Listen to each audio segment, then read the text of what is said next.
Hi, Paul Masetta here, and I am extremely excited to be sitting with Steve G. Jones, clinical hypnotherapist. Steve is the creator of the largest set of hypnosis recordings on the planet, and he is also pursuing a doctorate in education, which makes him extremely qualified to deliver information because he understands the way people process and learn information. And so we're really excited to pick his brain and kind of understand what it takes for people to do from a mindset perspective to attain wealth. Steve, welcome. Paul, thank you. It's great to be here. Yeah, great to have you. Thank you. So the first question that I always ask people are, and granted that you are a master of the mind and you're a decorated hypnotist, but Steve is also a self-made millionaire as well. And so can you tell us what is, in your opinion, is the first thing that someone needs to do to become wealthy?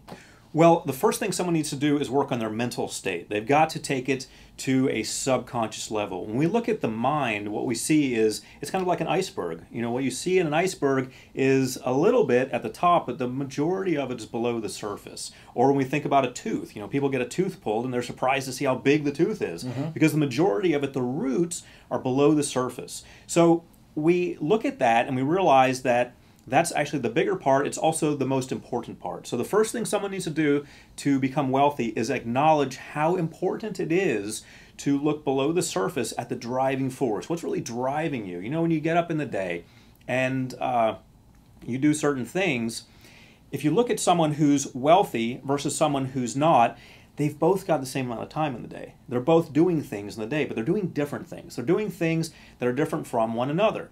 And the reason for that is the subconscious mind, that below the surface part, that iceberg part, or the roots of them. That's what's driving them. So the most important thing is to acknowledge that. And once we acknowledge that that's what's driving us to do certain things in the day, certain things that are different than people who are wealthy, then we realize that we can take care of that part of us. It's not so much attempting to force it or attempting to do things that we think would be the right things to do. It's a matter of programming ourselves for success. And when we program ourselves for success, we take care of that underground part, that underwater part, that beneath the surface part, and it drives everything else. So in my expert opinion, the best thing to do is to acknowledge that and start working on that, because that's not just going to make a change for the day. It's not just going to determine what we do today. Oh, today I think I'll do things that wealthy people do, and tomorrow I may not. That's not going to be good enough. What's going to be good enough is changing the way we think in general about our possibilities, getting below the surface, reprogramming that. Where do these thoughts come from? These thoughts that are buried in the subconscious mind that are kind of holding us back. Where do they come from? Do they come from childhood, parents, society? Where do they come from? All of the above. They come from all of those sources. So you are, we all are, the end result of all of our experiences. And we think that, you know, maybe our upbringing isn't that important. We think, okay, we had an upbringing that was this way, and I choose to leave that or not think the way my parents thought or what have you. We don't realize how that affects us. We don't realize how we were brought up and how that affects us. You know, my father was raised during the Depression. He was born in 1925. He grew up when times were really tough. And he's passed away now, but during my upbringing, we had to reuse napkins at the dinner table. When guests came to visit, even if they were relatives, they were assigned a napkin. And guests would kind of joke with us. Afterwards, they'd leave and they'd mail my dad a bunch of napkins. They'd say, here you go, Ed, here's a bunch of napkins. He would do things like that. Ketchup, he would put water in the ketchup and shake it up to get every last drop out of it. Things like that. And we think that, you know, maybe that's our past. You know, those are maybe silly things our parents did because they were kind of traumatized by the way they were raised, and that's all in the past. We fail to realize sometimes how that affects us, how that can lead us to poverty-type thinking. We can be trapped in that rut without even realizing it. Maybe we don't add water to the ketchup. Maybe we don't make relatives reuse napkins or things like that because we might think that's silly or excessive. But maybe because of that upbringing, our dreams are limited. Maybe we think that that the universe is not abundant. Maybe we think that our possibilities, rather than being endless, have a roof on them. And we don't realize how that can actually stop us.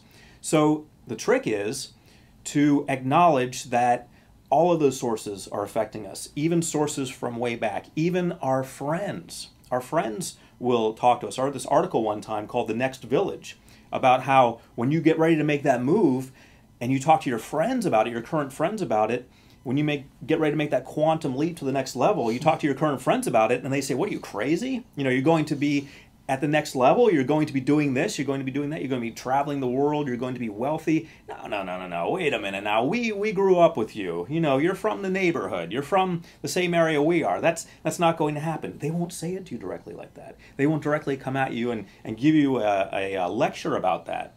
But it'll be implied in the things they say. There will be subtle things that they say in their conversation that will be designed to bring you back down, to keep you in the village, if you will. Now, it doesn't mean you have to leave your friends or leave your family or anything like that. It means you have to acknowledge the power that all of those factors that you mentioned have. Family, environment, everything. All of that is constantly having an influence on us. And you know that as the influence master, you know the power of influence. All of that's affecting us all the time, but it doesn't mean that we're up against an insurmountable tsunami that's just going to wipe us out. It doesn't mean that. What it does mean is that we have to program ourselves subconsciously to overcome that. Wow, that's powerful stuff. Here's my big question for you, and this was something that I'm really excited to ask this question because this is a key part of the program. Steve, tell us how people, give us your 3-step system for people to reprogram themselves. So what would you do? What can people do on their own that you would normally do if you were sitting in a private session with them in your office in Savannah? What can they do on their own at home? Okay, great question. And so we're looking at 3 actionable steps. What can they actually do? And Mike is the man of action. He's getting it done. He's the guy who will tell you what to do when you hit the ground running, where you're going to run, what you're going to do as you're running. But there are also subconscious steps. And so I'm glad you asked that question. 3 things you can do. First of all, step number 1, acknowledge that the subconscious mind, as we've already talked about, is driving you. That's the biggest part below the iceberg that's really in control. Step 2, you've got to do something about that. What are you going to do? Step 2 is to reprogram yourself. Step 3 is to keep at it. You've got to keep at it. And what that means is that maybe it's not going to work the first time. You know, Mike talks about being comfortable with failure. You've got to get comfortable with messing up and making mistakes and going for it and things not working out and changing course a little bit. Just because you suddenly know how to conquer the world and you're ready to go doesn't mean that you're going to be successful in everything you do, because a lot of your success depends on other people. You've got other people on the planet who are directly involved in your success. And just because you want to do this and you want to have that happen doesn't mean that they're going to do it. Sometimes you've got to change your approach. Sometimes, as I've learned over time, you've got to have more finesse, because I'm the guy who wants to make things happen. I think if I press a button, everyone's going to jump. That's not the way the world works. The world works by people doing things the way that they want to do them. So I had to learn that over time. So that's why step 3 is so important, because you've got to make changes along the way. So step 1 we already talked about. We talked about you've got to acknowledge the subconscious mind. Step 2 is really where I make my living. Step 2 is in reprogramming the subconscious mind. And that gets into huge territory. Luckily, as part of this program, you've got access to some recordings that are going to do that for you. Some hypnosis recordings that are going to do that for you. So I've taken all the guesswork out. But step 2 is reprogramming yourself. Now, that doesn't mean that we're going to take all the burden off of you and that we're going to just have Steve G. Jones handle everything. Because there are things that you can do in your waking life that are going to help also. And I'm talking about, rather than just listening to my hypnosis recordings, which you should do, but that's nighttime. You've got the whole day that you can do things. So what can you do? In step number 2, that's where you're reprogramming your subconscious mind, so it involves hypnosis recordings. I believe that's the best way to change. But it also involves changing your self-talk. You know, we don't realize how we talk sometimes. We don't realize that we use the word can't, that we use just negative terminology about our possibilities in general. We say things like, that's impossible. Exactly. Like that's exactly what I was going to say. Yeah. That's impossible. And we just throw that word out. We throw the word out. That's impossible. And, I can't do that. Or we think to ourselves, what would my friends think if I did that? Or would I lose my friends? Would I ostracize myself from my group of friends?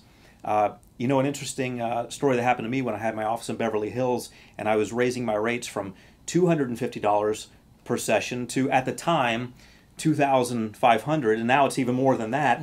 But I was going to raise my rates, and I talked to another hypnotherapist, and I said, I'm scared. I'm scared to raise my rates. I might lose all these people. And she said, and she told me this story. This other hypnotherapist said, there's a hairstylist who was afraid to raise his rates from $50 to $100 because he would lose, all his customers. And he went ahead and did it, and he hasn't missed any of those customers because his new customers are paying him twice the amount. Now, that's not to say that he doesn't care about those people. That's not to say that he was doing it to be rude. He just started valuing his time more. And so he was able to make that quantum leap. He was able to look at himself as someone who was worth twice as much. Because really, the more popular you become, the more things you do, the more things will be thrown at you, the more valuable your time does become. And so spending time with an individual takes you away from working with a large group of people or making a powerful program like this that's going to reach thousands of people. So if someone wants your time individually, that becomes worth more. You've got to start valuing yourself more. And so you will lose some of those clients. Well, we take that and we put it into our everyday lives, and we see people who are afraid. They're afraid to take the next step, whatever it is. They're afraid that they're going to lose their friends. They're afraid that the people they hang out with aren't going to be able to relate to them anymore if they buy a certain car, or if they live in a certain neighborhood, or if they start hanging around with other people, or start talking about money in a certain way. They're afraid that they're going to lose those people. Well, that's not what happens, because friends are friends. True friends stay with you for your lifetime. Sure. And what you do is you set the standard. You say, okay, I'm up here now. Come on up. You want to know how to do it? Here's how I did it. And Paul, I think you're a great example of that, because I've seen you develop over the years. You're the influence master. Paul, you used to be a guy who was in a job and you didn't like it. You didn't like it, and you saw people like me, and you saw other friends of yours, and you said, I want a piece of that. I'm that guy. And you were the guy who was helping us do sales campaigns, and in you, I could always see that for years. I could see that spark in you, and you had the influence. You have always been the influence master. It's just suddenly you kind of opened your heart up to the world, and you said, yeah, here it is. I'm not scared anymore. Here it is.